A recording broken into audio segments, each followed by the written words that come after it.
ದಕ್ಷಿಣ ಭಾರತದ ಪ್ರಮುಖ ರಾಜಮನೆತನಗಳು ಮತ್ತು ಅವುಗಳ ರಾಜಧಾನಿಗಳು ಮತ್ತು ಪ್ರಮುಖ ರಾಜರು. ಮೊದಲನೇದಾಗಿ ಶಾತವಾಹನರು. ಅವರ ರಾಜಧಾನಿ ಮಹಾರಾಷ್ಟ್ರದಲ್ಲಿರುವ ಪೈಠಾನ. ಆ ವಂಶದ ಪ್ರಸಿದ್ಧ ಅರಸ ಪ್ರಮುಖ ರಾಜ ಗೌತಮಿಪುತ್ರ ಶಾತಕರ್ಣಿ. ಎರಡನೇದಾಗಿ ಕದಂಬರು. ಅವರ ರಾಜಧಾನಿ ಬನವಾಸಿ. ಪ್ರಸಿದ್ಧ ಅರಸ ಮಯೂರವರ್ಮ. ಮೂರನೇದಾಗಿ ಗಂಗರು. ಅವರ ರಾಜಧಾನಿ ತಲಕಾಡು. ಅವರ ಪ್ರಸಿದ್ಧ ಅರಸ ದುರ್ವಿನಿತ. ನಾಲ್ಕನೇದಾಗಿ ಬದಾಮಿ ಚಾಳುಕ್ಯರು.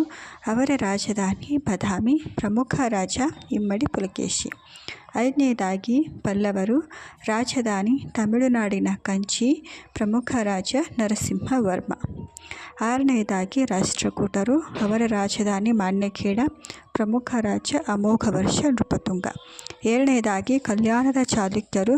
ಅವರ ರಾಜಧಾನಿ ಬಸವ ಕಲ್ಯಾಣ. ಪ್ರಸಿದ್ಧ ಅರಸ 6ನೇ ವಿಕ್ರಮಾದಿತ್ಯ. ಎಂಟನೇದಾಗಿ ಹೊಯ್ಸಳರು. ಅವರ ರಾಜಧಾನಿ ದ್ವಾರಸಮುದ್ರ.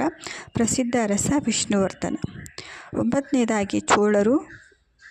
ಚೋಳರ ರಾಜಧಾನಿ ತಮಿಳುನಾಡಿನ ತಂಜಾವೂರು. ಪ್ರಸಿದ್ಧ ಅರಸ ರಾಜರಾಜ ಚೋಳ.